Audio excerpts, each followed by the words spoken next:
events right after this, so we'll try and stay on track with the agenda. So, welcome. My name is J.R. Bierman. I'm the President and CEO at ASAP Financial Technology, and joining me is Tony Dunham. Tony's our Chief Revenue and Marketing Officer.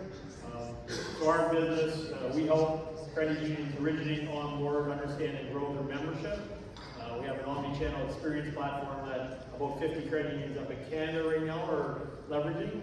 Since 2015, we've been building the business, and we're just coming into the U.S. We've got an office down in Petoskey, Michigan.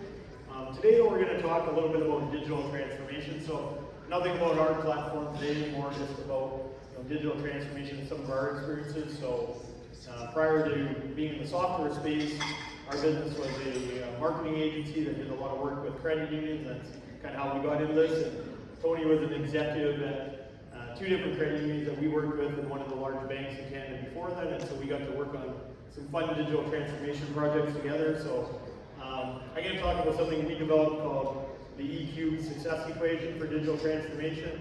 It's just a framework to think about digital transformation.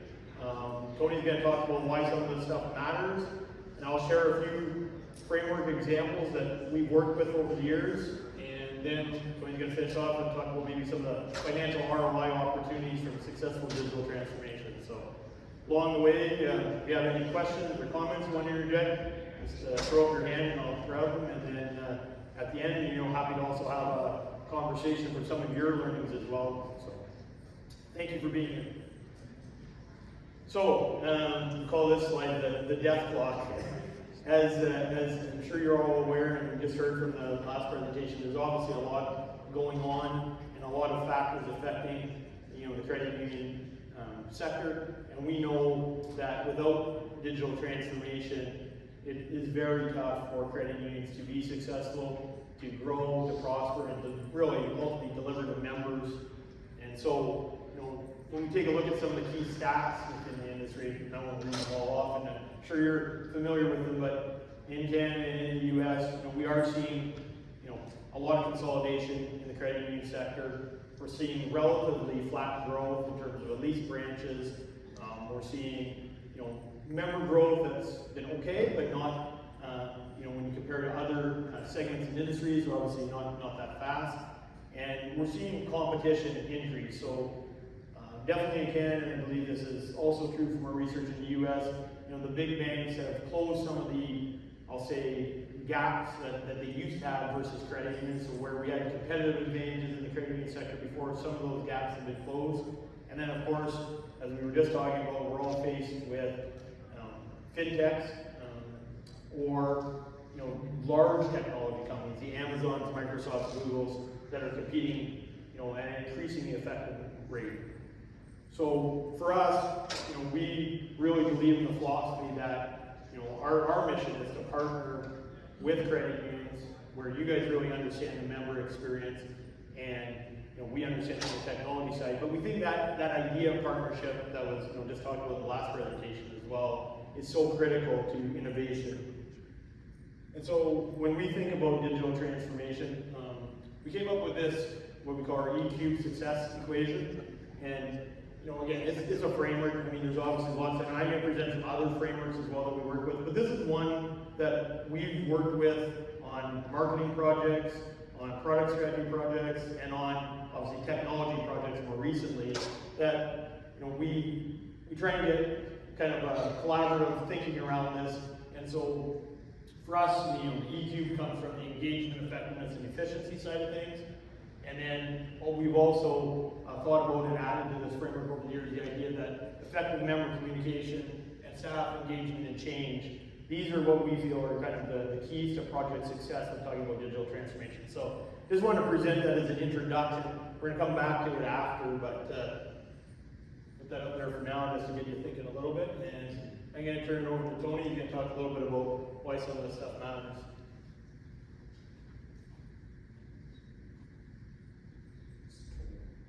Okay, everybody can hear me? Yes. Good. Awesome. Well, thank you, JR. Obviously, it's been a few years. I really have the passion for the CUES background. I spent a lot of time shaping a lot of my journey as an executive, as JR mentioned, for multiple credit unions, about 25 years in the space. So obviously it's good to see some old friends and faces, and also at the same time, it's also great to, the conversations are still the same, and it's all about challenging each other. Everybody is facing the same challenges, obviously getting some different perspective on things. I think it's great to take this information home, be able to try and apply it, obviously build up that network to kind of grow together. So we're stronger together, and that's always been a huge one thing I've loved about the printing space is about helping each other through thick and thin and through the good sharing the good news stories. So why does it matter? Taking you back just to, obviously when you take a look at it from a member perspective, the old adage was if you wanted to grow, many people focus on expanding their footprint. You were focusing in on obviously trying to, reshape your products. A lot of times we're actually being very reactive, trying to compete with the competition that's out there. But obviously like focusing on trying to increase your bandwidth and your space geographically, adjusting your products, obviously increasing your marketing spend. As anything, you're going to throw some money at it, hopefully you're going to get some return. I think we all took a step back and started to realize as the consumer journey has been changing, it's not all about how much money you spend and how big your brand is out in the marketplace. Really, at the end of the day, if you have a good product and you have a good message and a good brand and you make it easy for people to fulfill and to access, they will actually refer it off to friends and family. There are other ways that you can actually grow your organization. And what we're finding in the transformation side of it is not always about throwing money at it. Obviously, it's a coordinated effort. I think people are starting to realize that you have to spend just as much time internally with your staff as you do trying to actually, build that awareness and, bridge that gap with the consumers today. So, looking at it from just through a marketing lens, because, obviously, we grew up in the day of, the old traditional marketing funnel. I think what we're finding today, obviously, especially coming out of COVID, what we have learned is how people start doing their evaluation. What are the different decisioning triggers that are going to take place? What are some of the emotional levers that people are connecting? What's going on in their world today? From a marketing standpoint, when you take that traditional funnel, a lot of things have to line up for this to really work. At the end of the day, what you need to do, and what we found in the McKinsey model here, is looking at things as a journey. It's around building a relationship. It's around focusing on how you can interject and be in that space at the right time, at the right place, at the right time. The reality of the situation, when you take a look at this, from a strategic perspective, especially when you're looking at it from a technology perspective, is you need to be able to understand how your technology is going to enable this journey and how it's going to be able to position you at the time that they want to execute. So we're bringing up this funnel. It's not just necessarily about how you're going to market your brand and that out there. It's about how you're going to shape your strategy, shape your product, shape your people, shape your message, and how are you going to be able to have that true 360 type of journey with your members. So when you take a look at some of the challenges, especially in digital transformation standpoint, from your organization, and I've heard many of you have talked about bricks and mortar. Bricks and mortar are always going to be around. It's going to be a very important channel, right through to the end. At the end of the day, people do want to have an opportunity to still have that face-to-face relationship, still want to have that safety and security. They still want to know that you're relevant within the community. But also, as you take a look at the generation, I use my kids as an example. I've been in banking for 27 years. I don't know if my daughters have ever actually stepped foot into bricks and mortar. And it's tough to see that, but when they start to challenge me on the process, that two things is that I don't want to necessarily bank where my parents bank. I'm like, well, why? And they're looking at it saying it's because of the relationship you have, and I want to have some independence. I want to be able to grow. I want to be able to make decisions on my own. I don't want to. There's this fear of trying to potentially, not be able to get away from that parental type of oversight into their banking decisions. So that's interesting. So then when you take a look at it from, the standpoint of, focusing in on the different types of channels of how they're being influenced, what I'm starting to see with my kids is they'll actually pose out a question. Privacy is not a big issue with these guys. They just seem to want to share what their position is. They're looking for feedback from everyone. They're going to basically look at the consensus from the people that they trust, that are closest to them in a social media perspective. They're going to do some continuous research and ask questions around where they got the better deal. They're consuming more information around that decision than we are usually as an organization. We don't do a very good job at that in regards to how we can bring the younger generation access to information through a trusted type of channel to be able to make sure that they're making the most educated decision that they feel at that point in time. So when we're looking at the digital transformation side of it, this slide above me basically just says there's a multitude of different ways that you can connect, converse, build a relationship, and you need to be able to understand and consider these various touch points as you're starting to build out your strategy and your framework in regards to how you want to digitally transform both your employees and how they connect, how your business digitally transforms and connects with the consumer and the members, and more importantly, how the members actually engage with your brand. So when you take a look at some of the industry trends, I think it's very clear, a connected type of environment is going to be very critical. It's not going away. So it's obviously making sure that you have a really good appreciation for the various different connection points, channels, entry points, decision levers that the consumers or your members are going to go through. More importantly, making sure that your employees and your stakeholders are focused in on, can you hear me? It's back? It's good? Good. Making sure that as you're going to work through this connected environment, you want to make sure that all stakeholders are you keep this front and center, because if you lose that connection, you become obviously you're going to start to diminish that relationship with your members. So obviously you want to try and elevate that experience. This leads into experiences. I think what we have done and what we need to take a step back in any type of organization transforming is, what is that experience that you want your members to have? And to be honest, when we go in, especially in Canada, and we sit down with our client partners, the feedback when I ask them, what is you're onboarding this new member that you just acquired. What are the first 6 steps that you want to have and engage with them over the next 365 days? And in all honesty, sometimes it's deer in headlights. They don't necessarily have taken the time. It's not that they don't have the answers, they just never spent the time internally really evaluating the experience that they want and how they can define that. Because that's going to drive a lot of your strategy going forward. It's going to drive a lot of the different discussions you're going to have in regards to what types of technology you want to be embedded into that experience. Omnichannel, what this really means is just, it's not about any place, anywhere, anytime. It's about being in the right place at the right time and making sure that your brands can resonate, whether they want to start in self-serve, they get stuck, they have a question, they want to connect through a video chat or a call center, to potentially moving into the branch and actually finishing off that actual overall decision. You need to make sure that you are able to seamlessly transition across. And unfortunately, this is going to come down to a lot of point systems that you have, not necessarily everything integrates into the system. So, from our standpoint, in any type of transformation you do, really focus in on what is the core component that you need to integrate with, where's the point of truth and purpose of your actual member data, and then how are you going to exploit that to create a better experience. So ultimately, the tighter the integrations are to your core, the more effective you're going to be when you come forward in your strategy. So this kind of leads into the slide here. There's kind of a layering kind of a process here. So core banking system, ultimately, as times evolve, everybody was kind of focusing in on their core, and it's a huge lift for your organization. But ultimately, cores are not built for member experience.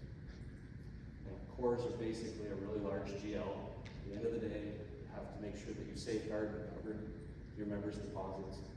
You got to be able to make it easy for them to be able to transfer funds back and forth. At the end of the day, you want to make sure you keep yourself on the right side of the equation regulatory-wise. The evolution of digital banking comes into place.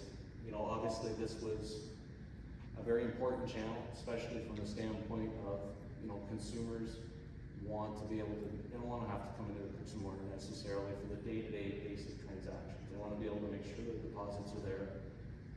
They can see where the payments have been made. They can see what types of transactions are happening in their account. There are different components that you can probably connect in there to create a better experience. But I think in fairness to all the digital banking systems that are out there today too, is they're relying on the information from the core, but the challenge again is building in all these different point solutions to integrate properly into that layer. And the challenge at the end of the day, digital banking really is designed for quick and easy access to funds to be able to make the basic transactions. What has evolved from there is what we call a customer experience layer. And I think this is where a lot of conversations with different vendors and different solutions that you're using. That customer experience layer is really where organizations in the transformation stages are not spending enough time going back to that definition of what that experience is going to be. You need to take a look at all the different solutions you have. What is the purpose they're playing in the role of the experience? And then working it backwards to say, how do we make sure that the information can be trusted, is accurate, and it gives, now you're focusing more on the relationship, not on the transaction itself.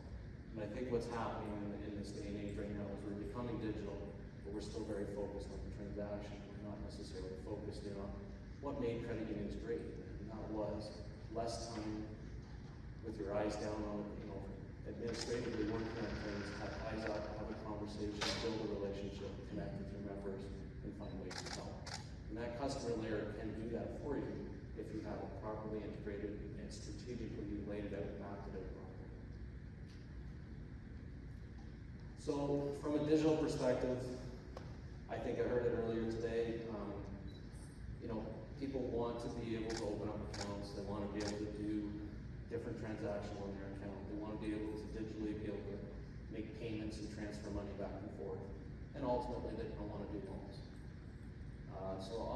When you take a look at it from the digital, you've got the basic tenets of what really provides you an opportunity to create a good experience, drive revenue, and build growth. What's happening though on the digital aspect of it is this is where many have a solution that is just solely focused on digital. If they run into a challenge, the reality is how do they go across to get support from your call center or get support from your branch staff, or if they need to come in. Members do not want to explain their story multiple times. And that's what's happening when you have different pointed solutions that are integrated and talk to each other, is you want to make sure that your members and your consumers are not repeating the story multiple times. And that's a big pain point for the younger generation that we're looking to attract, is that they want that personalized effect. I'm banking with you, you know who I am, why do I have to keep telling my story? So these are things that you have to think about as you go through the transformation. So what's important here is, from a digital first importance perspective, most of or 3/4 of the transactions are being done digitally. So here's an example of a credit union I was representing, and we really weren't aware of what was taking place. And so we went in and took a look at all of the transactions that were done for the entire organization, and we found out that 91% of all our transactions were done in digital banking. So when we started to realize from a bricks and mortar standpoint, when we dug into the lower, there was a lower percentage obviously being done in the branches, but then when we dug into that, we found out it was even a smaller subset of members that were coming in to do a regular set of transactions in branches. And so what we were finding is that we had an enormous amount of our membership, we had over 70,000 members. In this case, we were basically looking at, let's call it, at the end of the day, 58,000 to 60,000 members that we were not interacting, having a relationship, or didn't know a lot about. They had a product with us, they were transacting, and how do we have to connect?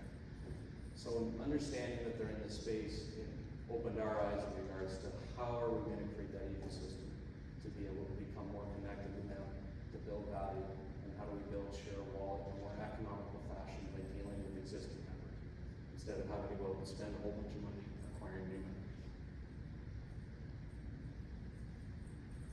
Effectiveness of your channel, it is proven, when you take a look at this, and if you take a concerted effort to really map this through organizations that have taken, looked at every channel and how that they connected this, there's definitely anywhere from a 2x to 4x return on your total revenue standpoint.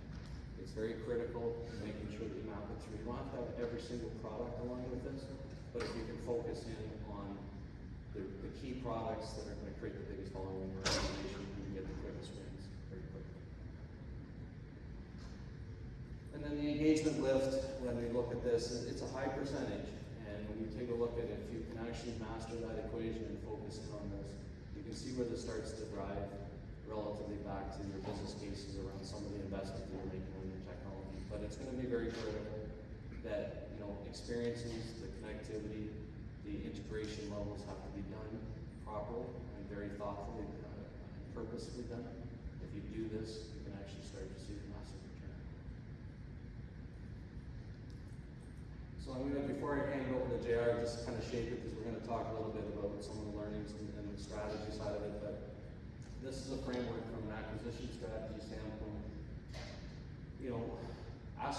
The questions you need to ask yourself are what we have when we're talking about client partners is, what is that strategy look like?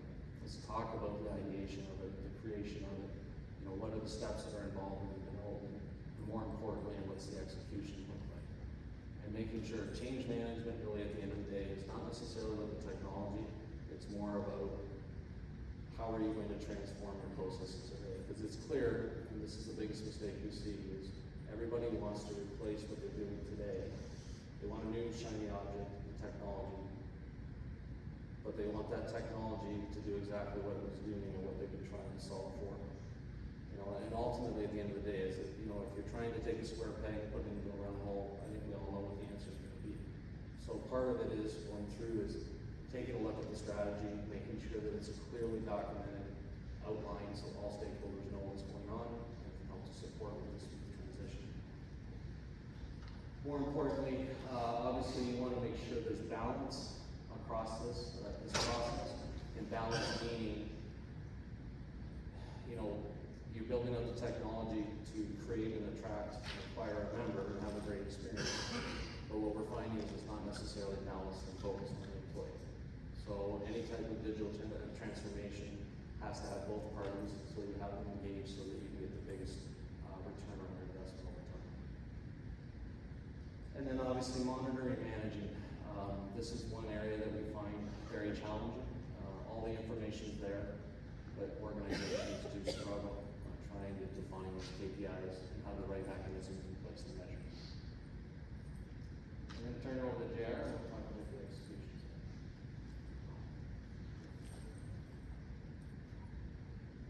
Thanks, Tony. We talked a little bit about connecting strategy and execution, and again, there's going to be a bunch of different framework examples here. This slide deck will be available through CUES, and so you can get it after. So there'll be a bit of points up there that I won't capture all while we're sitting here, but as I go through, obviously you have access to this, and I hope it's useful for you.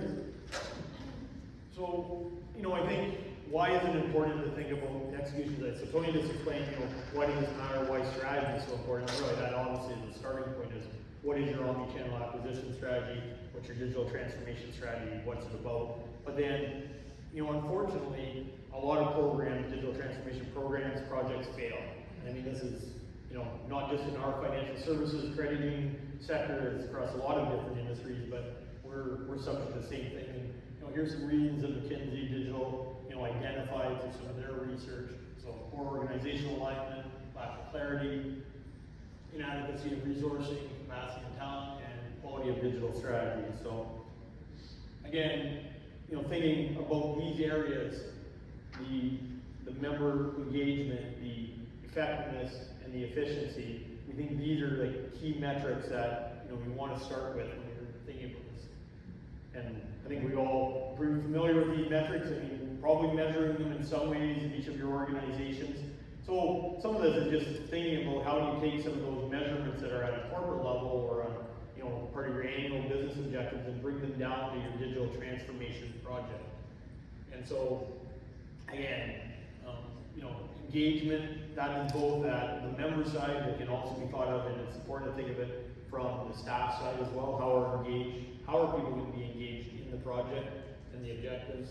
Of course, the efficiency side, you're tackling a digital transformation project because it's important from a cost standpoint.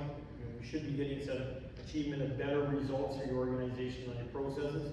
And then effectiveness, so whether that's on the product life side, service reliability, revenue streams, and then obviously at the end of the day, adoption, so staff familiarity with your digital transformation activities. So what's the opportunity? Why is digital transformation so important? Again, I think Tony shared some really good metrics on that from some outside research. For us, simply put, by building a framework that supports people, process, and structure, focused on embracing change, you're creating an opportunity to succeed with an innovative strategic vision. So I think for anybody who was in the room in the last presentation, there was lots of discussion around this, and some of the exact same words were being used. I mean, these are pretty standard management frameworks around the different elements that need to come together for successful change management, and of course, they apply equally in digital transformation.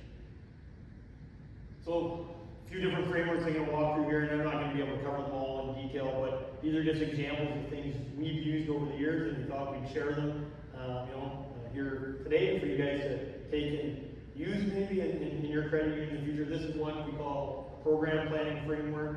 So always when we worked on marketing projects, we thought of marketing, as it tied into other elements of a credit union's, objectives. So including on digital transformation projects. So for us, it was always about designing the marketing program, so it was tying in the sales and operations and technology activities. So, practical example of that, one credit union we worked with, when we were working on a product campaign, they'd actually have their VP finance sit in the very preliminary meeting to talk about rates for that product or features of that. And that was really effective because it avoided then, after a campaign was about to launch and the finance team was concerned about, was that product ultimately going to be able to be supported with the rates that would be recommended by the marketing team. So I think having those early conversations and talking about the competing elements that happen within the credit union. So this risk should be involved in the conversation as well. We heard a little bit about that earlier today too. About I know somebody commented about getting boards to align around being more open to digital lending. So I think that cross-functional aspect is really important. So that's one framework that we've worked with before around program planning. This is one we call the Strategic Possibilities Framework. So as you kind of get the picture here, it's somewhat like a balanced scorecard, which I think you're all familiar with. This is a little bit of a take on it that we developed with client partner. So for this one, this was based on kind of a 5-year type of trajectory with the client partner we were working on this. So these were like kind of the major buckets they identified around internal business transformation, technology platform leadership, brand awareness, and member and community engagement. And then they had their 5-year goals in terms of what did they want to achieve. We made these a little bit more generic for this presentation, not to take any confidential information, but scalable business platform. So to think of your credit union from a business platform standpoint. So again, we heard that in the last session about thinking, what is your mission and how do you transform to today's reality? Continuous improvement, efficiency, and non-interest income. So I think, definitely in Canada, and I'm sure this is the same here in the U.S., there used to be some opportunities against the bank from an interest income standpoint. Today, we found, with a lot of the credit unions we work with, those opportunities aren't as prevalent anymore. And so non-interest income has become, an important part of the overall profitability and operational efficiency for credit unions. And then obviously deep brand affinity supported by innovation. So ultimately, if your members and your prospective members feel you're innovative, that is going to draw more people into your credit union and help you retain them a lot longer. So kind of blowing this framework out, and obviously I'm not going to cover all this, but you'll have this in the deck. This is actually the program structure, again, made a little bit more generic for purposes of this, to share some of the actual programs that they have in place. But the credit union we're working with had programs touching all these different areas, and they were tied in, and the placement of why it looks like that, that actually took a little bit of work to try to make that into a kind of a table topper. But it actually tied into how the different elements tie together, and it is a bit of that Jenga type of approach. And I think it's important to think of it that way, is that there are a lot of connection points when you think about these four elements, which hopefully we all agree, they're all very important for credit unions, whether it's, member community engagement, technology planning, internal business transformation, or external brand awareness. So I think, whatever the programs are for your credit union, and the names can be slightly different, but thinking of that kind of balanced framework to how you develop those and tie that back to your digital transformation strategy is a great opportunity for being innovative. This is another framework we worked with over the years. This is one more specific to technology. So we were engaged with a partner to take a look at their technology ecosystem and try and tie in the pieces. And of course, as we've evolved into a software company, this has become very important in what we do today. And we have lots of conversations with our client partners and prospective client partners about this and where does our software fit in versus software they have today and other partners. And collaboration with your various technology partners is important, and I think you want your technology partners to be thinking about how they can collaborate together.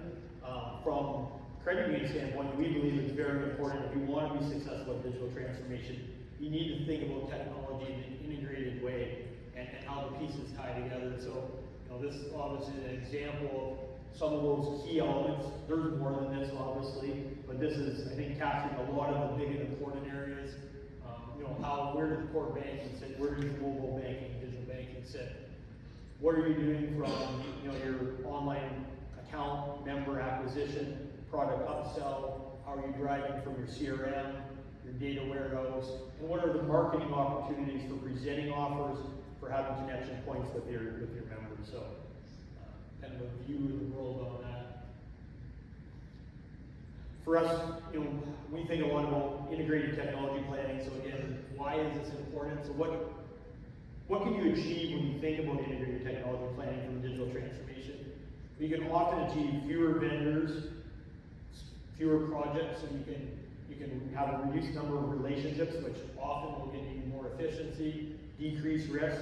And there are some risk elements you have to think about. Obviously, if you have a relationship with a vendor that has multiple components of your technology platform, you're going to take these into account, of course. Coordinated roadmap, that's probably one of the biggest benefits, is that you can think about the roadmap and how you're going to achieve those overall goals. Quicker implementation, again, important element of having an integrated technology plan. Pre-integrated, so often, again, if you're bringing in components that have to work with your digital banking environment or core banking, if you're working with a planning model that's being taken into account when you're making those decisions, that will help achieve that. And then, finding partners, obviously, that are designed for the financial services industry. I think that, especially for credit unions, and I'll say especially for small and mid-sized credit unions, to start with partners that appreciate your integrated technology plan and can help you build that out, and it's designed for your credit union. That's, I think, very important.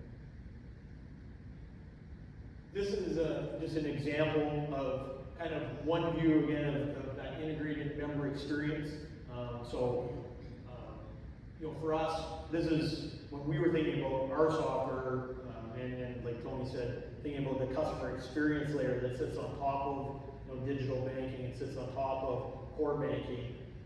These are kind of the elements we often think about, and so we want to share some of that. So, on the origination side, when we start thinking about how you want to originate members and what are some of the elements that are important, you got to think about your products. You also need to think about, or should think about, in our opinion, your document library. So where are your documents going to be stored? What type of documents will you need? Your decisioning models. So obviously, if you're going to offer lending, what will those decisioning models look like? And how can they be applied in a way that's innovative for both consumers that are going to be coming and applying for lending products online or a mobile channel, and for ones that are coming in branch. And then your marketing. How are you tying your marketing campaigns, your promotional pages, inside platforms into that? On the engagement side, so post-origination, onboarding, and ongoing follow-up and offers and opportunities with members, email templates. What do those look like? Task templates and workflows, offers and designs. So thinking about these elements. And we just put an example here for us, one of the lowest hanging fruits, Tony mentioned already, you know, what does that new member onboarding workflow look like? Opportunity analysis. So things as simple as a birthday query, like who has a birthday coming up, and, you know, getting out and making sure you're you know, saying happy birthday to members. To, you know, term renewals and concern surveys. So obviously there's hundreds, if not thousands, of different, you know, ideas you can have on the opportunity analysis side. So this, show you this one here. This one, I'll walk through as quickly as possible. So this is just kind of I'll say a year in the life of credit union interacting with the members within this integrated customer experience framework. So, and you'll see that this breaks out. We're going to talk about, you know, there's a campaign, you know, you've got a program, a marketing campaign out there. You've got maybe some direct referrals happening. And so your member is coming into a promo page, you know, some kind of advertisement, bringing into your digital platform, and they're selecting a product. From there, you know, you're going to check KYC eligibility, so your customer eligibility, make sure you got the identity verification. So staff actions, you know, supporting the application, recording those interactions. You know, you have a platform technology that's going to, you know, create that prospect, possibly look at, you know, lending approval if they're applying for a loan, say in this example. You're going to, you know, staff member can check the, you know, the status for them, adjudicate that application. So again, either auto adjudicate or you might be overriding the application approval. Documents are going to get uploaded by the member, the prospective member in this case. They're going to get stored to your enterprise content management system. Documents are going to get e-signed, you know, to complete the application. That could happen potentially inline in the process, depending on what you design, or at the end of the process. And you're going to send out a welcome email to the member at that point. So that's kind of initial initiation of like an origination flow and the integrated customer experience layer. You know, then start thinking about the engagement side, so the post-origination engagement side. You know, you have a welcome package. So you know, from a staff standpoint, they're completing that package tasks, the workflow set up for them. So then, you know, you have the platform obviously supporting that with workflow and tasks assigned. Your contact supporting your, this is an example here, maybe that member has a concern or a question, and that's getting, you know, updated and captured in your data warehouse. You have an email survey that goes out to that member during the year. So that's surveys going out from an email template. And again, there's opportunities being identified from that. Birthday notice, we'll talk about that one as an opportunity. They visit a branch, so there, when they come in the branch, you know, you're recording that conversation. You're, again, getting, you know, you're updating that into a common data warehouse with data elements. You know, there's an account review email, so again, an opportunity that you see with that member, and then you're sending out an offer for them, and you're looking to onboard them in that offer. Book an appointment, and well, obviously some people are going to want to come in for some of those. Join a virtual appointment, and that's, you know, again, I believe mobile specialists and virtual appointments are a good way to give part of that in-branch experience where people can still be remote. Achieve an offer email, send out, say, a term offer email to a member, open a term account, review that application online, staff, pre-filled applications coming in from that member because they're an existing member already, so you're leveraging that data you already have in your data warehouse. Document signing again, you're getting those digital documents signed. They've opened that account, so they're getting an email with that account opening. You got an anniversary package, so you move down the year here, and again, you've got a workflow with an anniversary email, you know, congratulating them for being a member for the past year.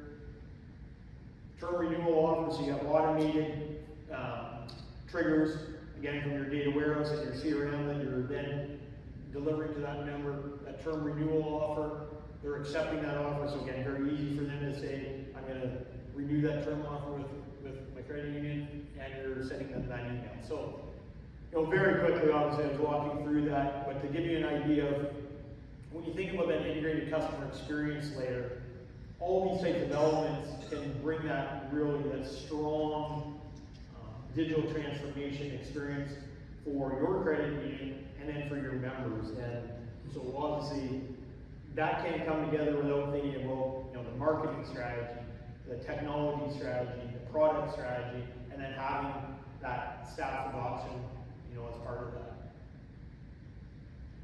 And I think the last one, simplified product review framework. Again, Tony talked about this a little bit before. When you're thinking about, your digital transformation strategy, especially that omni-channel acquisition strategy, from an execution standpoint, we always feel like one of the first things that most credit unions need to take a step back and look at, how do you want to deliver your products and in which channels? Because not every product is ideally suited for every channel, or sometimes it needs to be tweaked for different channels. And so you can use high interest savings accounts and unsecured lines of credit, very easily in a digital channel. That is, an acquisition product that can be very easily adopted by consumers because it's quick to apply for those products. It's quick to, validate a member on those products. Other products, become more difficult in certain channels and are less, adopted. But then you can position those as a follow-up for your onboarding activity. So again, this is, again, a simple framework example that we've used with client partners before to think about where are your products today, which products do you have, where are the strengths and weaknesses of those products, where are the competitive target for those, where do you want to go with those products, and where do you want them for the future. And again, just some of the questions in that same vein that we often, when we're sitting down initially with client partners and thinking about, the omni-channel acquisition strategy, some of the questions that we would suggest you ask yourself, which products are best suited for digital channels? Where should rates be? Like, how can you use things like and/or logic to establish multiple approval paths? Again, there was one gentleman that was talking about how they were doing that. They'd gone from 4 different lending tranches, approval tranches, to 28, I think, in the last session. I think that was a great example of, credit union that's effectively thinking about that and/or logic in that vein. So I'm going to turn it back over to Tony. He's going to just share. We always like to think about this from the number side of things. It's why is digital transformation at the end of the day, or I guess we said why it's important, but maybe some of the numbers behind the opportunity.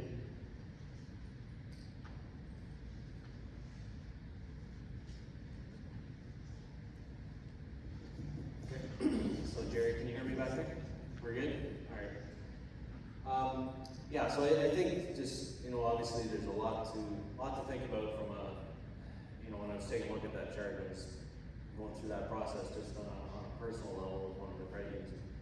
I think it was more around, one of the biggest challenges around adoption and, getting a campaign off the ground and the success rate behind it.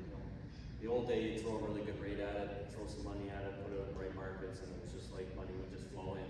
But then what was happening, as I was starting to realize, is that when we were doing some digital stuff, the branches weren't necessarily adopting or buying into the program and having a difficult time connecting.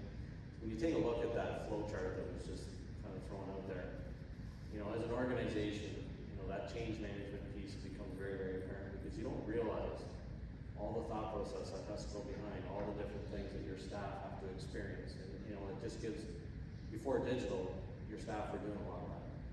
And how, where are they getting the resources? What's the thought behind it? How did they communicate it? What was the process? Now it's pace. The pace is now increased. The expectation is immediate. So having this automation in place, so as an organization, you got that balance that we were talking about earlier. Is how do you, now you're bringing in a new staff member into an organization, how do you onboard them to understand how these processes are working? And how do you spend enough time without, having like a fire, absorbing everything with a fire hose and then expecting them in a couple of weeks to be a master of their trade? That's a very difficult thing to accomplish. So looking at digital transformation is really critical to go through that thought process, challenge yourself so as an organization you can understand all the different barriers, potential rewards and wins that you can have from that process. So just quickly, just to close it off, so the data that I'm having, obviously we take a look at all the industries. We took a look at it, doing a bit of a deep dive into the U.S. just so that we can understand, what are some of the challenges, what's the nature of your business, how are credit unions, from an overall kind of averages perspective. So we took, this is us obviously Q3 of 2024 was the latest information that we could get. We took a look at the overall industry just from a simplicity through assets per member and assets per branch, and just trying to understand this. And so what is the overall kind of, US right now, what does the landscape look like? So the average credit union assets per member was coming in just basically just shy of $13,400. So we take a look at that, and then we obviously look at it from a branch, and it's just slightly under 61 million in assets on a per branch perspective. So looking at this from when we took a look at the data, so we've got every credit union, and we actually slice and dice all the information, both at the asset level and member level and branch level. And then we kind of took a look at it. What I was finding as we were going through the data, in all honesty, when you take a look at the entire landscape, when you look at the top 100 credit unions in the US, they're actually north of 76% of all the assets held by members are obviously held. And then the story's no different in Canada. In Canada, it's actually worse. It's actually when you take a look at, the top 10 credit unions in the nation, they're actually dominating getting close to about 85% of the assets. So the numbers are definitely, as the market shrinks, obviously at the end of the day, credit unions are scaling. So when we took a look at this and said, well, what's the opportunity?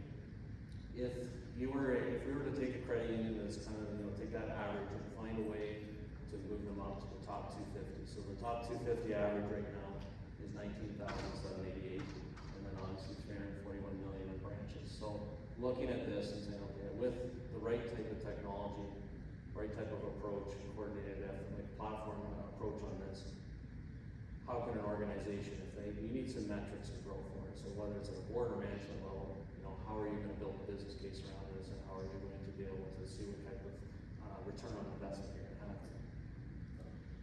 So when we took a look at it, if we were able to take, you move from the average credit union, the total of the entirety of the space, so this is 4,700 credit unions, and you were to look at trying to move from that average up to the top 250, basically you're looking at roughly about a $200 million opportunity that's still sitting there from a basically organic share growth perspective. So breaking this down, and if we took it, from a share of wallet standpoint, so if I took the average and, obviously took this over kind of what would this have to look like in regards to, a growth potential for the organization, as you can see that there's definitely some opportunity here, both internally from a share of wallet perspective, and then obviously as we expand into this from a new member perspective. But looking at it from a contribution margin standpoint, it's just making an assumption. Obviously these rates can change and it's getting competitive out there and margins are shrinking. But if you're to take a look at it on a baseline, you can actually see if you're able to move to the average of the roughly 200 million in growth, apply the assumptions from an operational margin perspective, there's potentially $4 million worth of operational margin that's sitting there that's available. When you take a look at actually over a 5-year period, and you take the growth rate, so when we took the growth rate of members here in the US and take some of those averages and apply the same principles that we're talking about, and actually looking at trying to bring on that new member at the average of the 250, you can see that potentially there's another opportunity here to add another 147 million worth of growth to the balance sheet. Applying those same type of assumptions from an overall contribution standpoint, potentially over a 5-year period, we have a substantial opportunity to create some top line revenue. Now, obviously with that, you take a look at how this is going to be applied. So obviously the technology is going to create some efficiencies. You're able to put some automations into your business at the same time. Obviously with this, you may have the growth opportunities, you may have to add more staff and all this, but at the end of the day, you have a mechanism in place with the right effort and the right focus over a duration of time to strive for and to measure against and be able to actually create the revenue streams that you're needed, that top line revenue, to be able to support the investment going forward. So we usually use this to sit down with the client partners and to say, what are you looking to try and accomplish as an organization, and growth is always a key piece of it. At the end of the day, you also need to be able to make sure you're making the right concerted, from a decisioning standpoint, a procurement standpoint, the biggest thing from a board and a CEO perspective is, how is this going to benefit my organization? What type of return we're looking at, and what accountabilities are being put in place. So we're taking a look at breaking this down, and as an organization, some of our unique pieces as an organization is we're vested just as much as you are in the business, and we want to make sure that, you know, if this solution or technology or, you know, strategy and consulting is not providing you that value add and that benefit, then we need to ask more questions, and we need to kind of connect with you to make sure we're part of this journey as we go along. And as a credit union leader, that was my biggest fear. The biggest challenge is being able to take a look at a solution, but then actually have that more of a partnership type of focus on making sure that we're together and rolling up our sleeves and making sure that we're getting, you know, the biggest, you know, at the end of the day, the learning might be, maybe it didn't work, but what did we learn from this? How do we pivot? And how do we work through this? So it has to be accountability on both sides. So I'm going to stop there and I'll open up the floor. I know for obviously for questions, we're here to address any questions that you might have, but we'd love the opportunity to have a conversation with you, you know, throughout the remainder of this conference. But I wanted to thank you on behalf of Jan and myself for having this opportunity to share some knowledge with you and